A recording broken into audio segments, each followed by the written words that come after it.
हमने पहले पार्ट में सुना कि जब उसने नदी में फेंक दिया था नासखेत को, तो फिर वो ढूंढती ढूंढती आ गई और बच्चे को उद्दालक मुनि को मिल गया।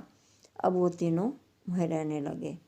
अब जब उद्दालक मुनि को इस बात से चिंता थी कि मेरे पुत्र नहीं, पत्नी नहीं, तो मैं भजन नहीं, अब उसका भजन बिगड़वा दिया था राजा इंद्र ने, देवेंद्र ने। अब वो उसका भजन बिगड़ गया, भजन उससे हुआ नहीं।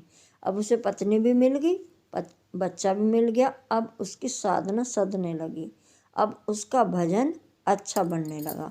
अब अच्छा भजन तभी बनता है जब व्यक्ति का मन संतुष्ट हो। अब उसका मन संतुष्ट है कि पत्नी भी है, बच्चा भी है, भजन वो खूब करे।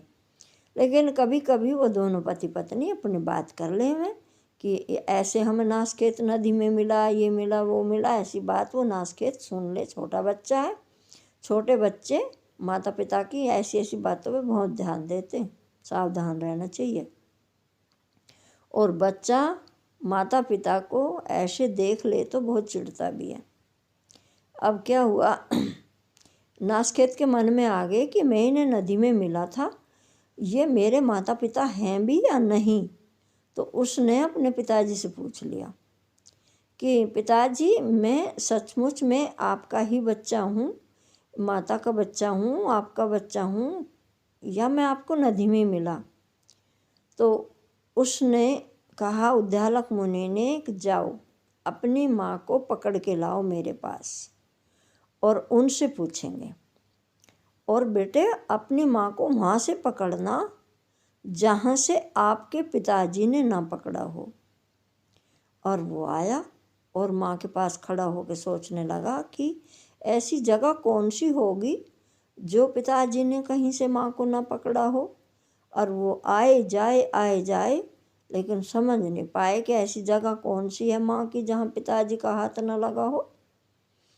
उसकी माँ ने पूछा, बेटा तू क्यों परेशान है, क्या बात है?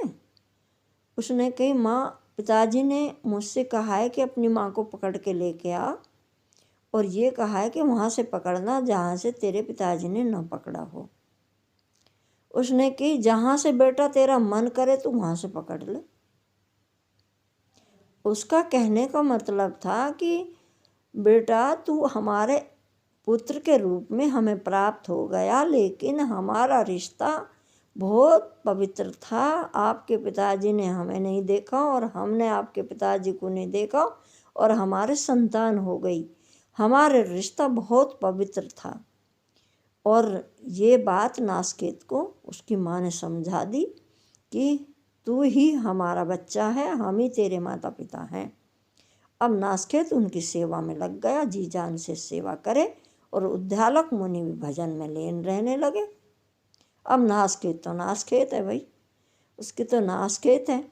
उसने कहा कि माँ, मैं आपके लिए कुछ खाने का इंतजाम करके लाऊंगा, कहीं से फल फूल मिलेंगे और तुम घर में रहना, खूब सेवा करे। अब वो कहीं सत्संग हो रहा था या वो आ नहीं पाया, रात को कहीं रुक गया।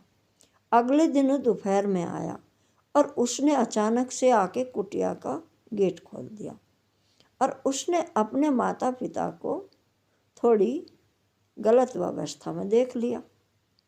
और उसने कुटिया का वापसी गेट बंद करते हुए कहा, हे माता पिताओं, तुम्हें कामवश दिन और रात की भी पता नहीं। तुम इतने कामवश अंधे हो गए कि आप दिन और रात में कोई फर्क नहीं समझ रहे। मैं तुम्हें श्राप दे रहा हूँ कि तुम अंधे हो जाओ, तुम अंधे हो जाओ। उन माता पिता ने भी उन्हें श्राप दिया, अरे बच्चे तू हमें श्राप दे रहा अंधे होने का, हम भी तुझे श्राप देते हैं। संसार में कोई अपने बच्चे का नाम नहीं रखेगा, तू एक गाली के रूप में ही रहेगा। और वो नासखेत को दूसरा श्राप दिया, तुझे संसार में कहीं नरक और स्वर्ग कहीं भी तुझे जगह न मिलेगी, ना नरक में मिले ना स्वर्ग में मिले। नासखेत एक ऐसी गाली बन गई कि वो हर बच्चे से, जो माँ बाप थोड़ा परेशान होता है, वो कहता है ये तो पूरा का पूरा नाश खेत हुआ है। एक गाली के रूप में नाश खेत जाना गया और वो उसी समय अंधे हो गए। उसी समय उनके श्रवण कुमार का गर्भ हो गया और 9 महीने बाद जब श्रवण कुमार का जन्म हुआ तो श्रवण कुमार को वो देख नहीं पा रहे क्योंकि वे अंधे हो गए। और श्रवण कुमार बड़ा होने लगा और बड़ा होते अपने माता पिता की सेवा करे। अंधे हैं वो दोनों, देख तो सकते नहीं। अब एक दिन श्रवण कुमार कहीं जा रहा था, कुएं पे पनिहारी पानी भर रही थी और श्रवण कुमार को देख के हंसने लगी और कहने लगी, अरे देखो इसकी चाल देखो राजकुमार, कैसा है कैसा है। कोई कहे कुछ, कोई कुछ कहे। एक ने कहा, अरे देखो इसके शरीर, श्रवण कुमार का मतलब उसका सोने जैसा शरीर चमकता।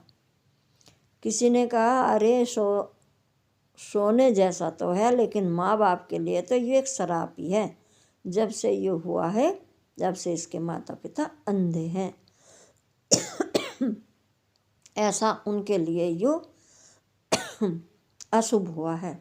ये बात श्रवण कुमार ने सुन ली और श्रवण कुमार को बहुत दुख हुआ कि मेरे कारण अंधे हुए मेरे माता पिता। उसी समय शराब, वो सारी कुएं की पनिहारियों ने बात श्रवण कुमार को सुना दी और श्रवण कुमार ने आके अपने माता पिता की फिर पूरी सेवा में लग गया। अब ये वीडियो फिर लंबी हो जाएगी, इस पार्ट को हम यहीं ख़त्म करेंगे। दूसरे पार्ट में सुनेंगे श्रवण कुमार कैसे सेवा करता अपने माता पिता की।